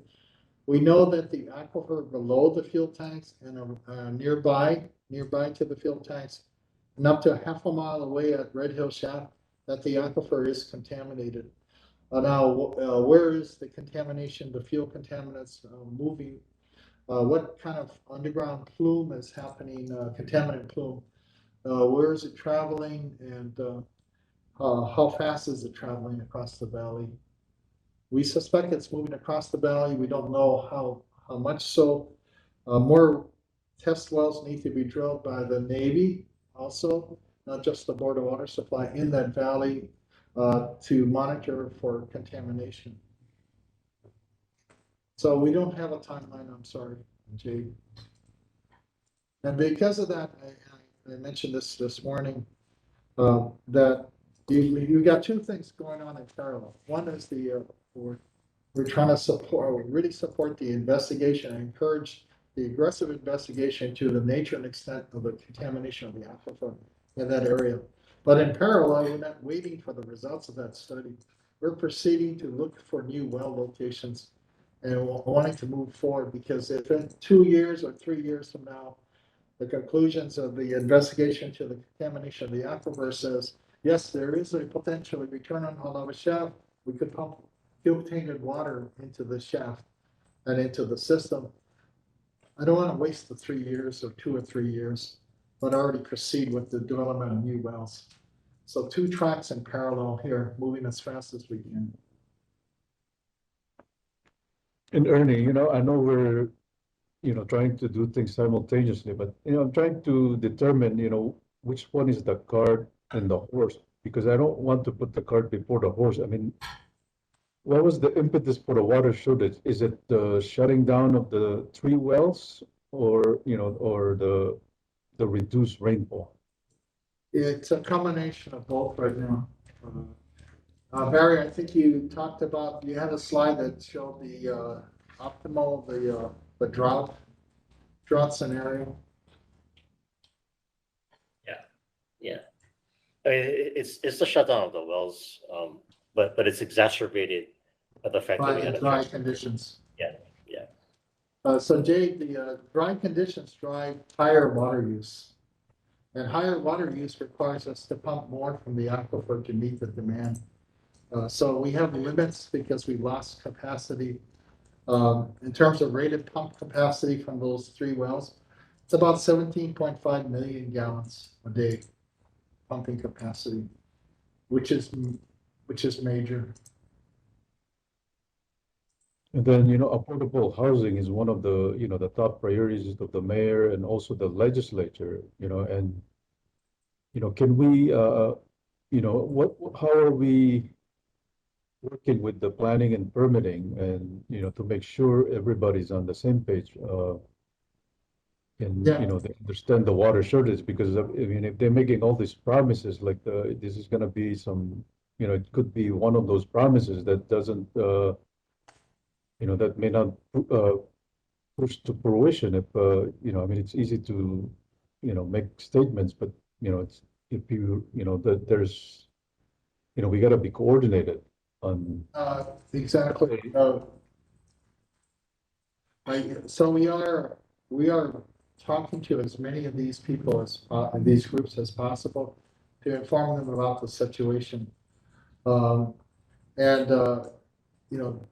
keeping them updated, creating lines of communication with them.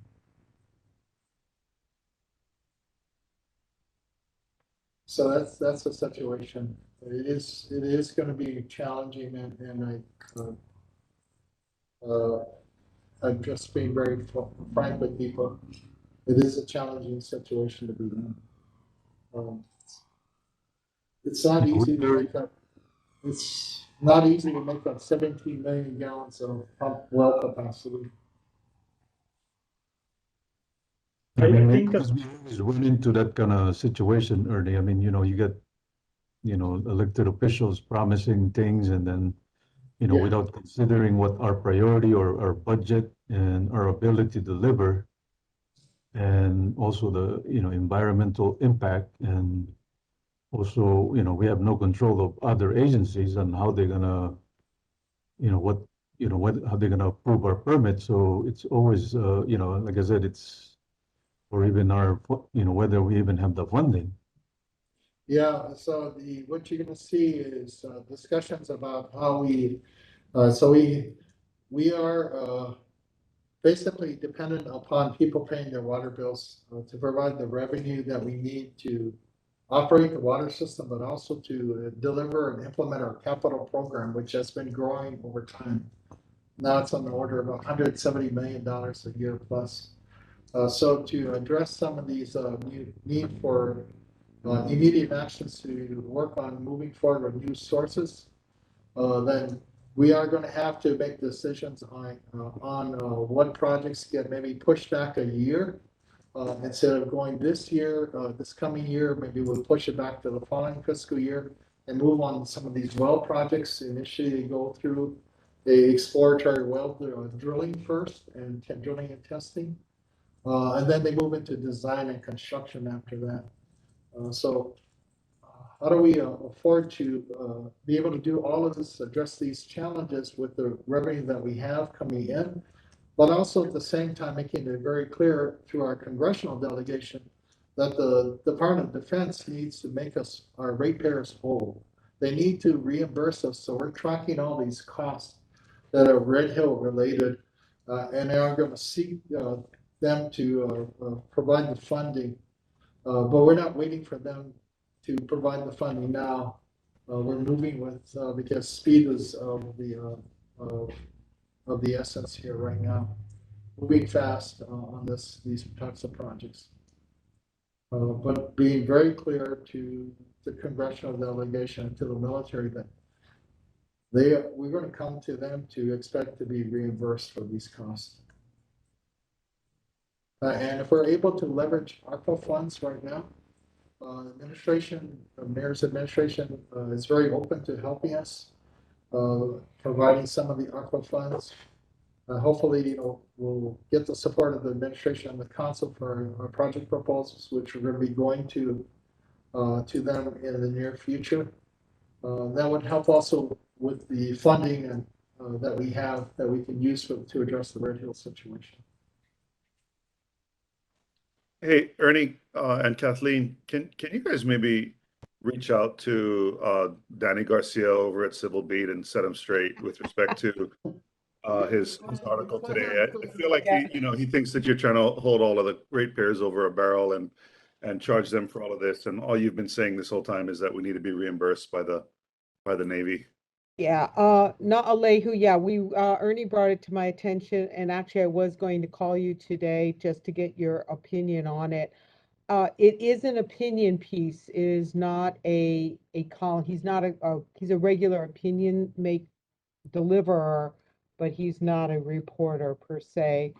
The other thing I have noticed about his pieces, and this is just what I've noticed, I'm just sharing information, is that he's generally not in lockstep with what many of the readers of Civil Beat. The one thing I did feel that I wanted to reach out on the comment section was the desalinization comments that were in there to let people know that we are working on a project. So that's just my 2 cents for what it's worth. Thank you. We have done that before with some other reporters or editorial writers, and just to inform them of the situation. So we are committed to pursuing getting made whole in terms of the cost because of the Red Hill situation, the cost to our ratepayers. Yeah, thanks so much for you guys' hard work on all of this, and I appreciate that he's a columnist, but he's way off the mark on this one. Yeah, Completely off the mark. We totally agree with you. I'll talk to you further offline about it as well. I was planning on calling you. Thank you, sir. I realize that people are entitled to their opinions. Well, I think the positive that's come out from today's presentation is that we do have standards to determine, when we can, that will determine our conservation response. And that we are doing everything that we can. We do have things in place in terms of getting the pumps that we already have that are offline, getting them repaired, getting the new pumps, entirely new wells being drilled, and getting that process. Looking at ways to expedite the process to get those new wells online. I think those are the things, the main takeaways from today. Thank you, Chair. Yeah. I have a couple, if no one else has questions, I have just a couple follow-up questions, if that's okay. Yep, go ahead. Thank you. I just want to thank the board for the excellent discussion that we've had today and all of the staff for your hard work and preparations to get us to this point. In particular, board member Butai's made some excellent observations. I don't know that BWS has ever considered our water future without Halava Shaft. And it's just that source is that important. And so making up 17.5 MGD is a huge deficit. And honestly, personally, I'm worried about how we meet existing demand without even looking at, new future demand. It's that dire, especially given the chloride levels and where we are, and it's only March, right? We're not even at the hottest months. So I had a couple follow-up questions based on these things. For the emergency proclamation, What statutes are we asking will be waived? Is that just 343? Kapo always asks for all. Okay.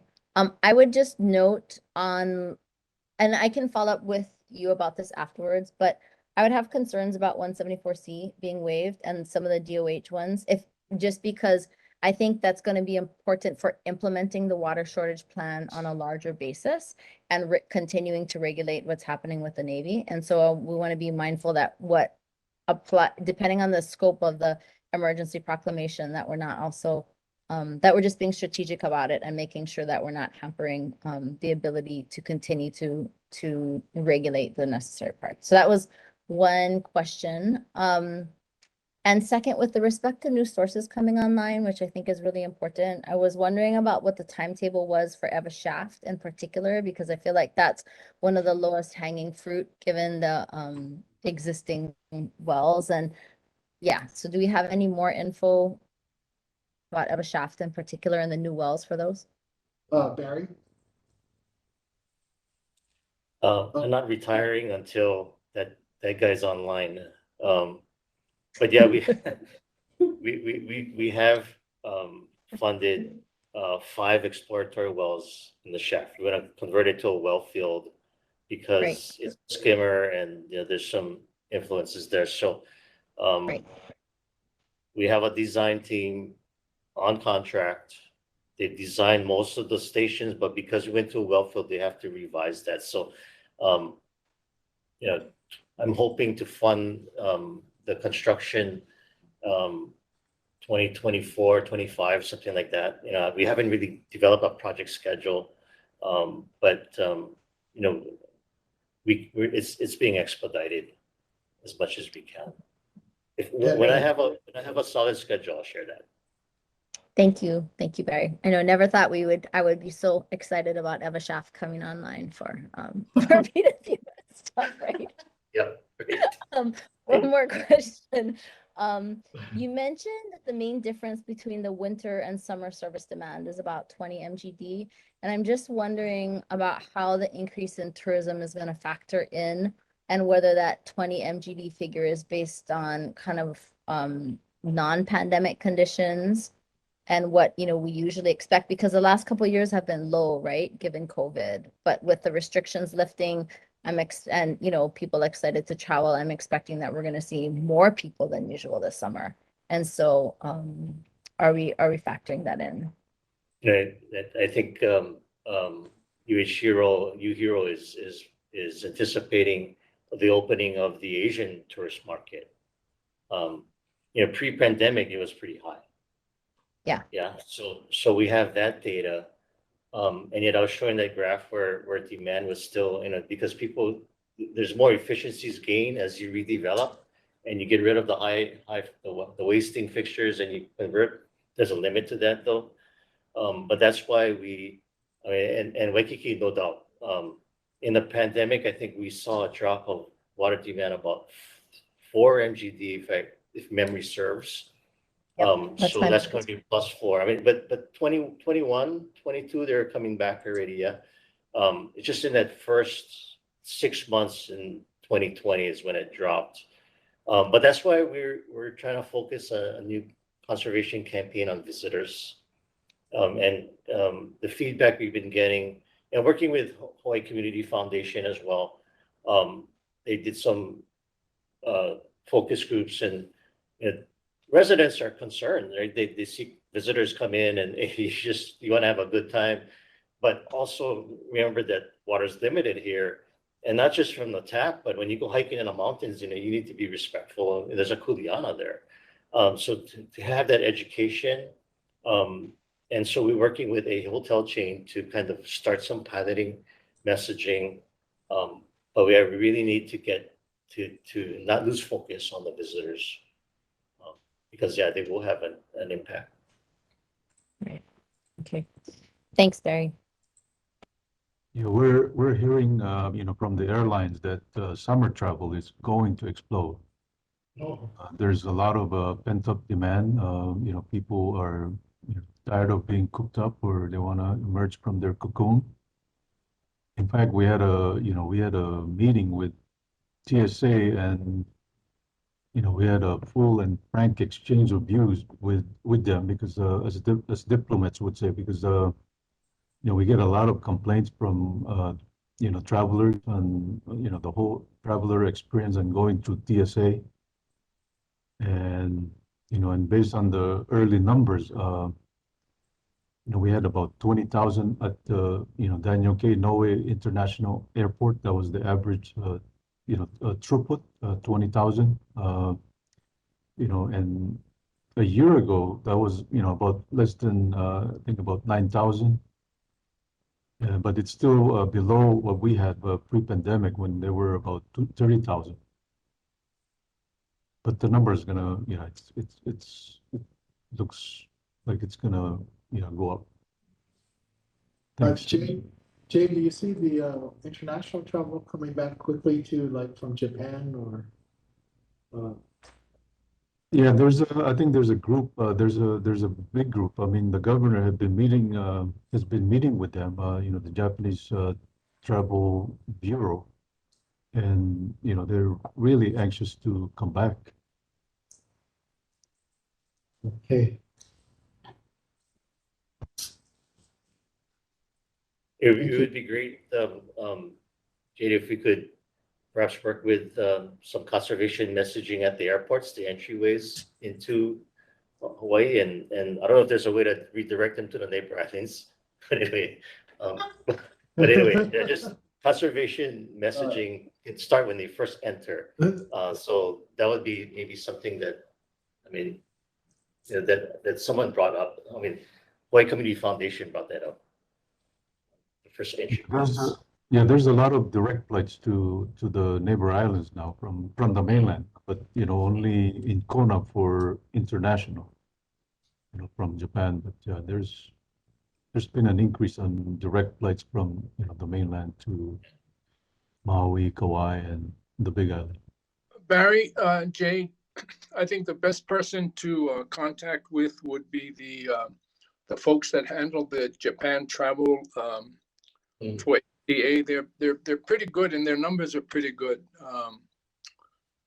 They are predicting a slow uptick, but eventually it'll be it'll be like a fire hose later on in the summer. But I think that's some. Let me call him when we're done, and I'll email you, Barry, and then you guys can kind of talk to them and get an idea of what they're looking at, because I know the schedule for them keeps changing all the time because of the way the government is handling things over in Japan. But anyway, that would be my suggestion. Thank you very much. Great discussion. Thank you. Okay, members, any further discussion? All right, hearing none. Thank you very much to Manager Lau, to Mr. Kawata, Mr. Usagawa, and Ms. Elliot Paninui for your hard work on this presentation. We look forward to more discussion. Thank you so much. Next on the agenda, items for information is the results of the sale of Board of Water Supply Water System Revenue Bonds, Series 2022A and Series 2022B. Chair recognizes Mr. Joe Cooper. Good afternoon, Chair Andaya and board members. Let's see, well, I was going to wait for the slide to come up, but that's all right. This is, we closed on $135,260,000 in principal amount of our water revenue bonds on March 23rd. Thank you for bringing up the slide. This is kind of our case study. The 2022A bonds were tax exempt and were issued to fund new projects, repairs, and maintenance of the water system. The 2022B bonds were issued to refund some of our series 2014A and 2014B. The board met with S&P Global and Fitch Rating Services in Honolulu or by video conference.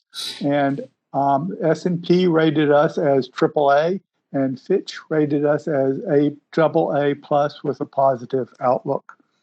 The tax-exempt new money bonds are structured with a 30-year level debt service, and the taxable refunding is structured with a uniform savings of 10 years. The majority of the bond holders have now consented to some of our amendments, which included reducing our common reserve account, which allows us to free up some excess money, or not excess money, but allows us to free up money for operations. We had digital and print advertising in a lot of the local papers, the Honolulu Advertiser, the Hilo Tribune, West Hawaii Today, the Leahui Garden Island, Maui News, and the Pacific Business News. The market remains volatile, especially with conflict in Ukraine and Russia, but we were successful with over 80% of the transactions coming from investors, including those in Hawaii. And actually, our timing was really good. I looked at the, I was comparing what the Treasury rates have been now versus 3 weeks ago, and the Treasury rates have gone up about 40 basis points in that amount of time. And the AAA GEO bond has gone up about 70 basis points. So we did hit a sweet spot in the pricing. We also recorded the investor presentation, so it was disseminated in conjunction with our preliminary offering statement. And we had one-on-one Zoom calls with both First Hawaiian Bank and Bank of Hawaii, which both made institutional purchases of our bond. We had such a good results of the retail order period that we were able to accelerate the institutional period and complete the sale in the first day. We received over $220 million in orders, or the transaction was 1.6 times oversubscribed. And the all-in true interest cost on the tax-exempt bonds was just over 3%. And on the taxable bond, we realized $2.7 million in present value savings on the refunding. That concludes my report. I'll be happy to take any questions or comments. Members, any questions? Yeah, Chair, Joe, did you guys consult with the Farmers Almanac? Because, as you know, we deal with the same underwriters that you guys deal with, and he said that you guys were able to price during a stable week, and very good retail and institutional order flow. Because when we went with, I'm just glad that we did when we went, because I've seen the rates have been going up since then. So I don't know. I don't know what the magic is, really. I don't know whether it's the Farmer's Almanac or just that the bond gods are smiling on us. Because last year the last 2 years that we've issued bonds, we've hit it just at a sweet spot. So and we'll keep our fingers crossed that we can continue to have that success. But it is a really volatile market. I don't know what's going to happen in the world, much less what's going to happen in the bond market. So we're happy we were successful on this. yeah, congratulations. Thank you. Thank you. Thank you. Thank you.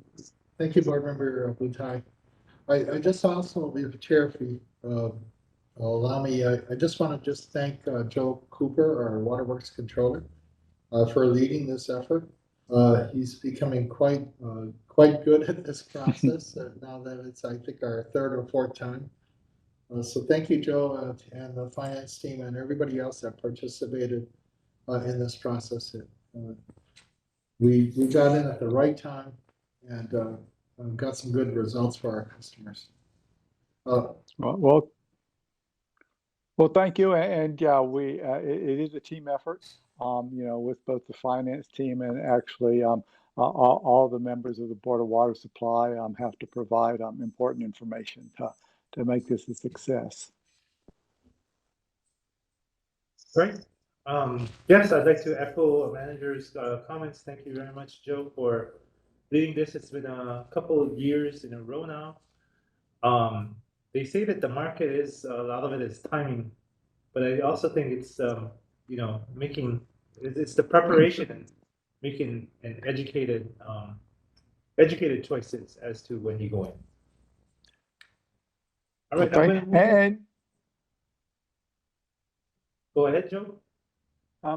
well, no, I was just going to say, I think, transparency and openness with the rating agencies and the investor presentation, I think went a long way in supporting our efforts. But thank you for your comments. Yeah, that's the preparation. It all leads into it. All right, moving on to the next item for information: status update of groundwater levels at all index stations. Chair recognizes Mr. Barry Usagawa. Thank you, Mr. Chair and members.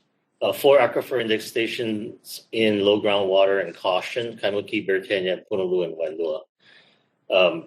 Pumpage was 132.5, but I won't get into the forecast. I just know that I hope they're correct, but I haven't been seeing the rain so far. But I went through this previously, so that's all I have. Thank you. Members, any questions? Okay, hearing none. Thank you very much for the report, Mr. Usagawa. Next item for information: water main repair report for February 2022. Chair recognizes Mr. Jason Nikaido. Hey, good afternoon, Chair and board members. Following is the water main repair report for February. We had 32 main breaks in February, bringing us a total of 269 main breaks year to date. February saw a little bit higher than normal in the amount of breaks, but in terms of overall breaks, we're kind of on track with previous years. Next slide. And here's a list of the 32 main breaks. Majority are on the smaller main sizes, 4 to 8 inches in diameter. Next slide.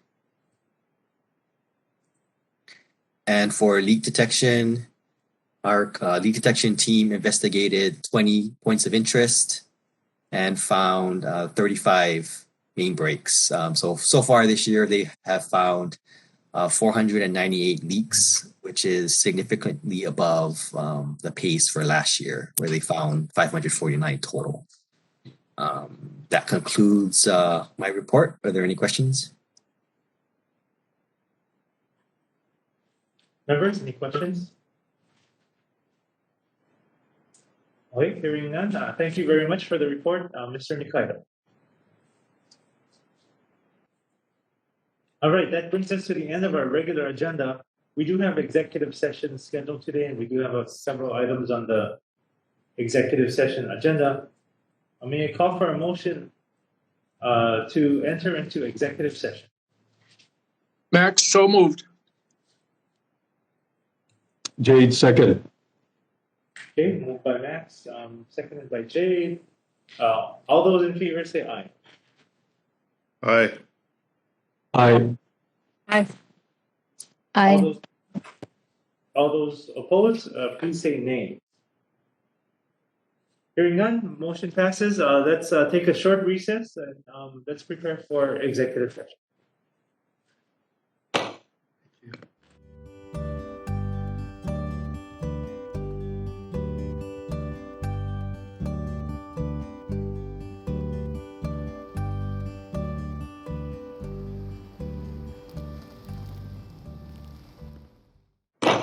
All right, we are back in our regular session. I'd like to take a moment to take a roll call of the board members. This time, when I call your name, just say aye. If your location has changed or if someone is now with you or something like that, you can disclose it. If not, we will put you on the record as being by yourself at with your respective disclosures earlier. Vice Chair Proposed Pro, Aye. Member Maxor, Aye. Member Naalehu Anthony, Aye. Member Jay Butai. Aye.